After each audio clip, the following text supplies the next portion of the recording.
Elle a brisé les tabous de l'alcoolisme au féminin. Nous recevons aujourd'hui Anne Mangeot pour son livre Éclat de verre. Bonjour. Bonjour. Merci beaucoup d'être avec nous. Merci à vous. Alors ce livre, c'est vraiment un témoignage. C'est votre histoire que vous avez voulu raconter dans ce livre. Il fallait oser quand même.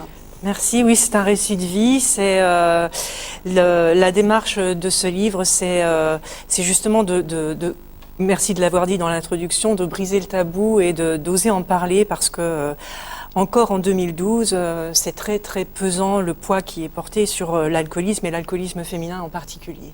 Alors, qu'est-ce qui vous a créé le déclic? C'est une amie, voilà, ça s'est passé comme ça. Vous lui dites merci aujourd'hui, je crois. Oui, je lui dis merci.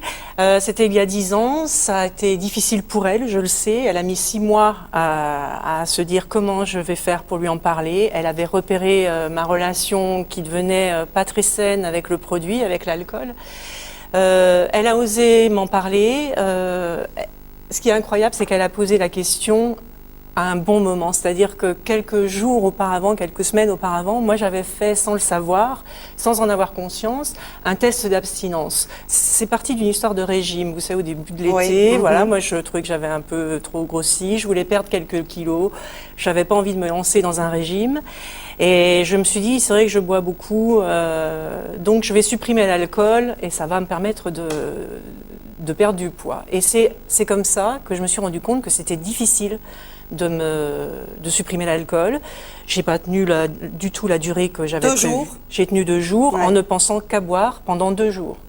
Donc je me suis rendu compte que c'était obsédant. Cette envie de boire était devenue obsédante et cette amie-là m'a posé la question au bon moment, alors que je venais de faire cette expérience que le produit faisait partie de ma vie. Alors, on va voir des illustrations qui sont très importantes dans ce livre. Vous avez rencontré aussi des gens qui vous ont tendu la main.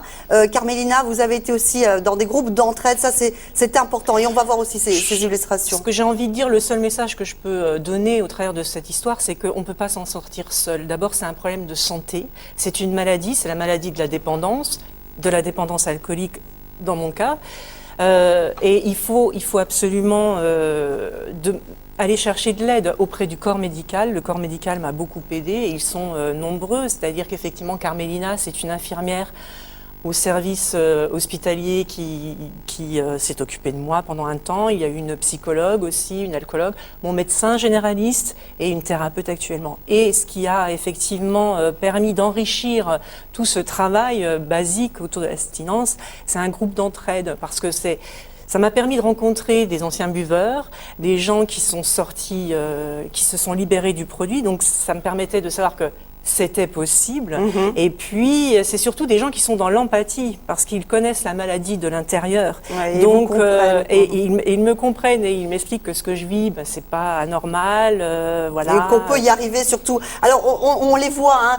Par exemple, là, vous n'êtes pas né alcoolique, de très belles illustrations. On peut en dire un mot? Oui, alors c'est vrai que j'ai sollicité une artiste qui s'appelle Mina pour lui demander d'illustrer le livre. Et l'idée, c'est aussi, ça va dans la démarche de lever le tabou et puis d'essayer d'avoir un regard bienveillant et en tout cas respectueux sur le malade alcoolique. Et c'est vrai que l'idée, c'était d'aller au-delà des mots et d'offrir des images esthétiques tout en abordant sans tricher le problème de l'alcoolisme. Très bien. Et on va montrer également Femme Actuelle, puisque vous avez un très bel article d'ailleurs aujourd'hui, qui paraît aujourd'hui dans ce magazine féminin. Là encore, une belle reconnaissance de votre travail. Je rappelle que votre livre Éclat de verre, pour l'instant, on ne le trouve que sur Internet. On va voir le site www.jacquesflamand-édition.com. Merci beaucoup. Merci à vous. Et bravo pour votre combat. Merci. Merci beaucoup. Katia. On va changer complètement de registre.